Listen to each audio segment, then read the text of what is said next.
राजस्थान के एक पुराने कस्बे नवलगढ़ की हवेली में अब सिर्फ 3 लोग रहते थे। वीर सिंह, उसकी पत्नी रेखा और उसके छोटे भाई अमन की विधवा पत्नी सुनैना। सुनैना की शादी को बस 1 साल ही हुआ था जब अमन एक सड़क हादसे में चल बसा। सारा घर जैसे एकदम शांत हो गया। वीर और रेखा ने उसे बेटी जैसा मानकर अपने पास रख लिया। वो चुपचाप घर संभालती, पूजा करती और अक्सर शाम को छत पर बैठकर दूर के आसमान में कुछ खोजती रहती। भाग 2, मौन का रिश्ता।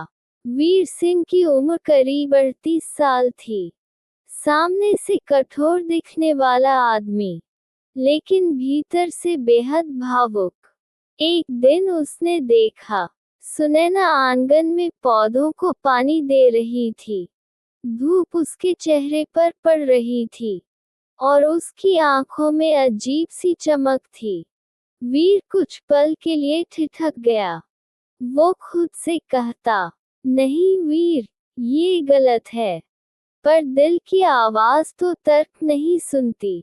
वो रोज किसी न किसी बहाने उससे बातें करने लगा, घर की, खेती की, मौसम की। लेकिन असल में बातें नहीं, एहसास बोल रहे थे। भाग 3, रेखा का एहसास। रेखा बहुत समझदार थी। वो दोनों के बीच के अजीब से सन्नाटे को महसूस करने लगी थी। एक रात उसने वीर से पूछा, तुम हाल में बहुत बदल गए हो, कुछ है क्या मन में? वीर ने नजरें झुका ली। नहीं, कुछ नहीं। पर रेखा की आंखें सब कह गईं। वो समझ चुकी थी कि उसका पति अब किसी और की खामोशी में खो गया है। भाग 4, आत्मा की लड़ाई।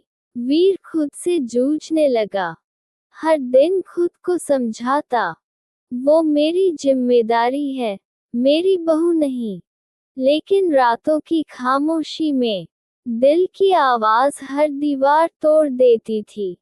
सुनैना भी महसूस करने लगी थी कि उसकी नजरों में अब वीर अलग दिखाई देता है।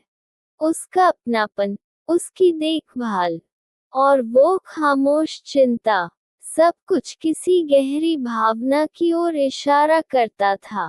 एक दिन वो मंदिर में बोली, भगवान, अगर ये पाप है तो मुझसे मेरा दिल वापस ले लो। भाग 5, आग और आंसू। रेखा अब बीमार रहने लगी। डॉक्टर ने कहा, इन्हें ज्यादा तनाव न दें। एक शाम बिजली चली गई। पूरा घर अंधेरे में डूब गया। वीर गलती से आंगन में आया, जहां सुनैना दिए जलाने की कोशिश कर रही थी। दिए की लौ दोनों के चेहरे पर पड़ी और उस पल दोनों की आंखों में वो सच्चाई थी जो बरसों छिपी रही थी। सुनैना ने धीरे से कहा, आपको मुझसे दूर रहना चाहिए। वीर ने कहा, मैं कोशिश करता हूँ, पर शायद अब मुझसे नहीं होगा। दोनों की आंखें भीग गईं और फिर चुप्पी उतर आई। भाग 6, सच का सामना। अगली सुबह रेखा ने दोनों को साथ बैठे देखा। वो कुछ नहीं बोली, बस मंदिर में चली गई। रात को उसने वीर से कहा, तुम्हें पता है न, प्यार कभी गलत नहीं होता, बस वक्त गलत होता है। वीर की आंखों में आंसू थे। रेखा ने उसका हाथ थामकर कहा, मैं जा रही हूँ मायके कुछ दिन के लिए। शायद यही सबके लिए अच्छा होगा। वो चली गई। वीर और सुनैना दोनों उस रात पूरी तरह टूट गए। भाग 7, अंतिम फैसला। 3 दिन बाद रेखा की मौत की खबर आई। दिल का दौरा पड़ा था। वीर ने खुद को दोषी ठहराया। अगर मैं साफ दिल से जिया होता तो वो आज जिंदा होती।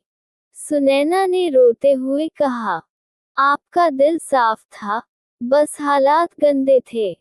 पर अब दोनों के बीच एक गहरी खाई बन चुकी थी, जिसे कोई पार नहीं कर सकता था। भाग 8। खामोश दिल की आवाज। सालों बाद सुनैना ने गांव छोड़ दिया। वो एक विद्यालय में अध्यापिका बन गई। कभी कभी पत्र लिखती, आपका दिया हुआ नाम आज भी मेरे साथ है। साहस, आपने मुझे जीना सिखाया। वीर हर शाम मंदिर में जाकर चुपचाप दिया जलाता। लोग कहते थे, वो किसी के लिए नहीं, अपने खामोश दिल की आवाज के लिए प्रार्थना करता है। अंत, कहते हैं, कभी कभी प्यार पाने से ज्यादा उसे त्याग देना बड़ा होता है। वीर और सुनैना का रिश्ता वही था, जहां शब्द नहीं, सिर्फ आत्माएं बात करती थी। हर कहानी का अंत जरूरी नहीं कि साथ में हो, कुछ रिश्ते दूरी में भी जिंदा रहते हैं। क्या मैं अब 8वीं कहानी, परदेस की चिट्ठी, शुरू करूं? ये कहानी एक प्रवासी पति, जेठ और बहू के बीच भावनात्मक बंधन पर आधारित होगी। प्यार, अकेलापन और एक अनजाने पत्र की सच्चाई से भरी।